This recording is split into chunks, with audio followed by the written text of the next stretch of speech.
Tust du dich auch schwer gegen tiefstehende Gegner, die alle nur auf Konter lauern und dir Gegentore einschenken? In diesem Video gibt es 5 Tipps, um Konter zu verteidigen. Hallo und Servus, willkommen zurück auf TV Marvin. In diesem Video schauen wir uns gemeinsam an 5 Tipps, um Konter zu verteidigen. Wir treffen ja alle ständig in der Quali, in Foot Champions und sogar in Rivals und in Freundschaftsspielen auf Gegner, die einfach sehr, sehr tief stehen, hinten lauern, Park de Bus spielen und dann nur auf diese Konter gehen. Und genau das wollen wir gemeinsam verteidigen. Und der erste Tipp, der ist auf jeden Fall den Passempfänger verteidigen. Als allererstes und immer als wichtigstes geht es darum, dass wir nach hinten laufen und den Passempfänger verteidigen. So wie hier, wir wählen unseren Innenverteidiger an und versuchen dann dahin zu kommen, wo der Ball sein wird, um halt diesen Passempfänger von diesem hohen, gelobbten Ball in den Lauf, den man ja mit L1 und Dreieck bzw. LB und Y spielt. Wir sehen hier, der ZM ist geschlagen. Woran sehe ich das? Ich bin hinter dem Ball, also weiterhin weg vom Tor als der Gegner, und ich sehe, dass schon vorne so ein Spieler so die Hand hebt. Das heißt natürlich für uns, okay, dieser Spieler wurde in den Lauf geschickt, wird wahrscheinlich bekommen und wir wollen auf den Innenverteidiger wechseln. Und bevor ich mit L1 wechsle, siehst du, dass ich den linken Stick schon nach hinten zu meinem Tor habe. Und das ist ganz, ganz wichtig, weil wenn du das nicht hast, weil du vorher mit einem anderen Spieler versuchst, auf den Gegner drauf zu laufen, dann macht der Verteidiger natürlich einen Schritt raus und du hast überhaupt keine Chance mehr und bist geschlagen. Das heißt auf jeden Fall, wenn du den Passempfänger verteidigst, bevor du den Spieler wechselst zum Innenverteidiger und einen anderen Verteidiger, immer zuerst mit dem linken Stick zum eigenen Tor zeigen. Dann laufen wir nicht dahin, wo der Ball ist. Wir versuchen nicht irgendwie den Ball wegzuköpfen oder so aggressiv drauf zu gehen, sondern lauf dahin, wo der Ball aufkommen wird, wo der Passempfänger, der Gegner, wo der Gegner den Ball annehmen wird. Da wollen wir hinlaufen, da verteidigen, einfach ablaufen und dann zum Beispiel hintenrum über den Torwart spielen oder so. Und so die Situation entschärfen. Wichtig ist wirklich rechtzeitig den Spieler zu wechseln. Mit rechtzeitig meine ich, sobald du merkst, sobald du das Gefühl hast, du kommst nicht mehr an den Ball, du kommst nicht mehr zwischen Gegner und deinem eigenen Tor, dass du dann wechselst und im Zweifel immer erst auf den Verteidiger wechseln, mit dem nach hinten laufen, dann kann eigentlich nichts schief gehen. Tipp Nummer 2,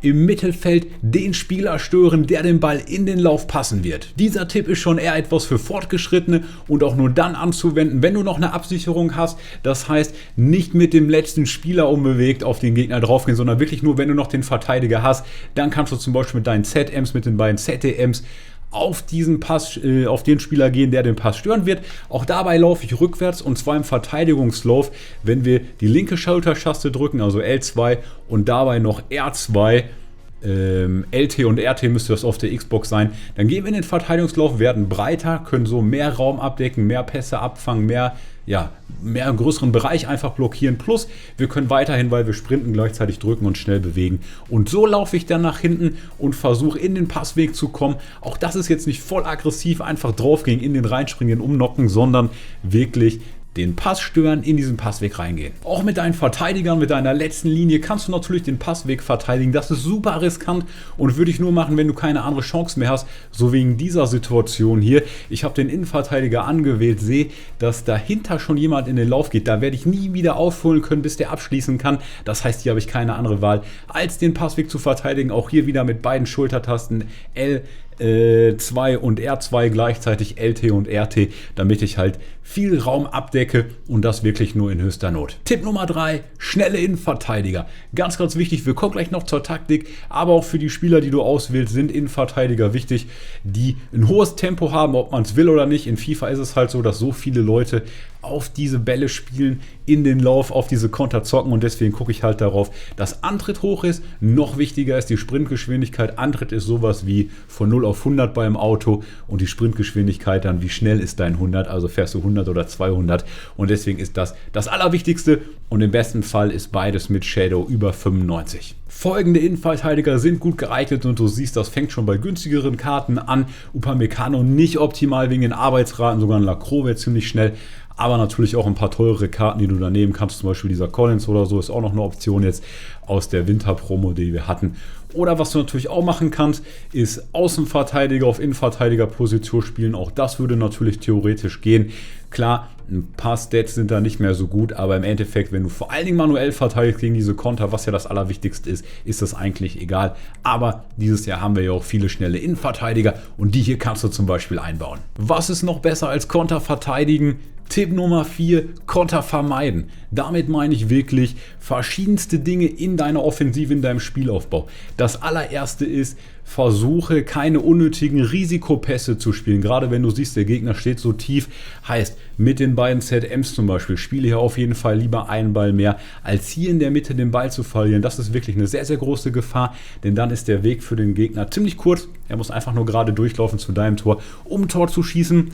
Versuch viele Läufe mit L1 zu initiieren, oder aber du kannst das natürlich auch über deine Taktiken unterstützen, wenn du dann zum Beispiel in einer 4-4-2 oder egal in welcher Formation, wenn du im Aufbauspiel langer Ball, das sind die ersten 2 Drittel, und dann Läufe in die Spitze, die Chancenarbeitung ist das letzte Drittel, also wirklich am Gegner des 16ers, wenn du das auf Läufe in die Spitze zum Beispiel hast, dann werden deine Spieler auch, ohne dass du die manuell mit L1 oder LB schickst, diese Läufe machen, und das gibt dir Optionen, denn wenn die Gegner dann so tief stehen, kannst du eigentlich darüber sehr, sehr gut in den 16er passen. Du hast auch einen großen Vorteil, wenn du dein Spiel über Außen aufbaust, damit meine ich nicht über Außen durchgehen und dann reinflanken, aber über Außen zum 16er des Gegners kommen, denn wenn du außen den Ball verlierst, ist der Weg für den Gegner zu deinem Tor weiter, als wenn das in der Mitte passiert. Das heißt, auch da nimmst du noch mal ein bisschen Risiko raus, dass du in diese Konter reinläufst. Tipp Nummer 5, deine Taktik. Auch mit deinen Taktiken und Spieleanweisungen kannst du es supporten, dass du nicht so stark in die Konter reinläufst. Zum Beispiel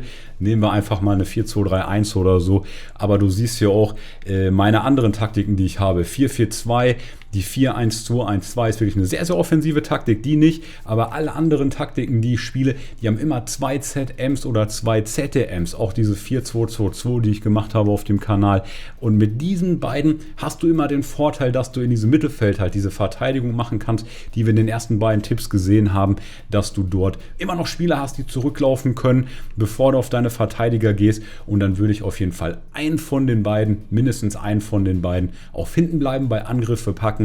Das ist ganz, ganz wichtig, dass du immer diese Absicherung hast, plus Mitte abdecken. Auch das wird dir helfen, dass dort dieser Ball in die Mitte vor deinen 16er verteidigt werden kann. Deswegen würde ich dir auch empfehlen, auf jeden Fall immer ZMs, ZTMs zu nehmen, die auch so über 85, knapp an die 85 Tempo haben. Das heißt zum Beispiel ein Barella, der wird im Spiel immer besser sein als ein Kimmich mit seinen 64 Tempo, weil wenn der einmal geschlagen ist, wird es natürlich sehr, sehr schwer, wieder zurückzukommen und diesem Ball halt hinterher zu laufen und in diese Passwege reinzukommen. Das heißt, deswegen auf jeden Fall darauf immer achten. Und wenn du jetzt noch sagst, Mensch, ich brauche mal so eine Taktik, so eine individuelle Taktik wie die 4-4-2 oder die 4-2-3-1, dann verlinke ich dir hier nochmal meine 4-2-3-1, die auch nochmal helfen wird, gegen Konter zu bestehen, weil du entspannt, ruhig, sicher dein Spiel aufbaust und gleichzeitig Absicherung gegen den Konter hast. Bonustipp in diesem Video, geh übers Hauptmenü in die Skill Games und unter der Abwehr das zweite Spiel, der Abwehranfänger.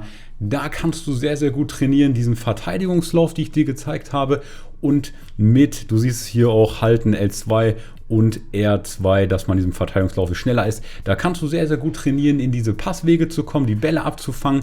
Das heißt, wenn du in diese Kontersituation gerätst, dass du halt diesen Ball zum Stürmer vom Mittelfeld aus zumachst. Ist eine super Sache, das zu üben. Und ansonsten, wenn du sowas implementierst in dein Spiel, nutzt natürlich auch wieder die Freundschaftsspiele oder so, um neue Sachen auszutesten. Abonniere den Kanal, um noch besser zu werden. Und mit den 5 Tipps aus diesem Video hier wirst du deine Verteidigung auch weiter verbessern und mehr Siege holen. Wir sehen uns im nächsten Video. Ich bin raus, der Marvin. Servus. Ciao, ciao.